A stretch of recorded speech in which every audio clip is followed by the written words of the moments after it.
So I first ran for office in 2018. I was 32 years old, and it was really a surreal moment for me because my predecessor had basically died maybe 3 weeks before the filing deadline. He had been in the seat since 1996, and so he's the only one that actually held this particular seat.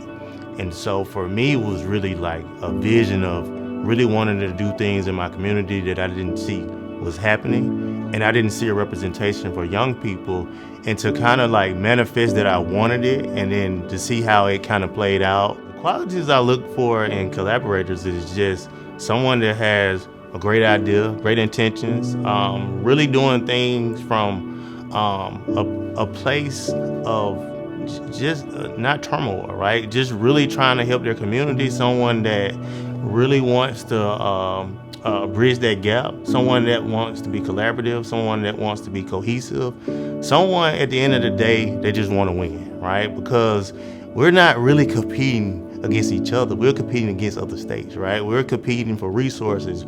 We're competing for incentives for businesses to come into our state. So at the end of the day, I'm with someone who understands that I'm on your side, we're in the same battle. And at the end of the day, what's best for Alabama is what's best for me.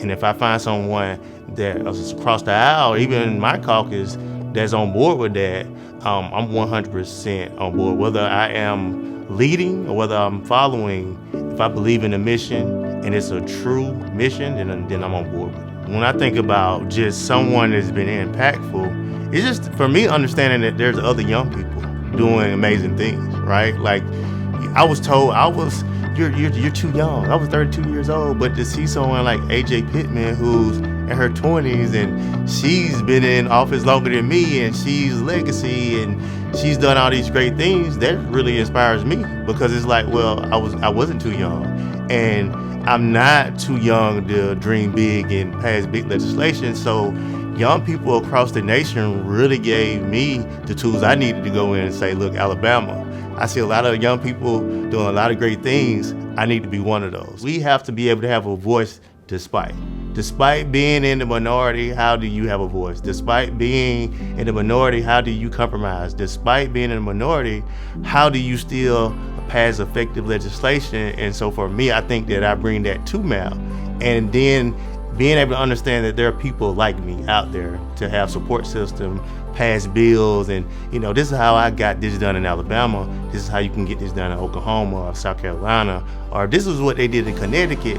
We can't do that in Alabama, but we can amend it, and this is what it would look like. And so that soundboard of young people really helps, because we really have the same issues when you think about it. We're all under 40 years old. We're all trying to get ourselves out of a mess that we didn't create, and we're trying to prosper at the same time. So I think that we have commonalities as being young people, and it's way bigger than just a party of red and blue. In the American dream that I envision, we would actually look at the candidates on paper instead of the party, right? We would look at the issues that move our state forward instead of the politics that help us get reelected or get more money in our bank accounts, as far as running for elected office and campaigning and contributions, all those things.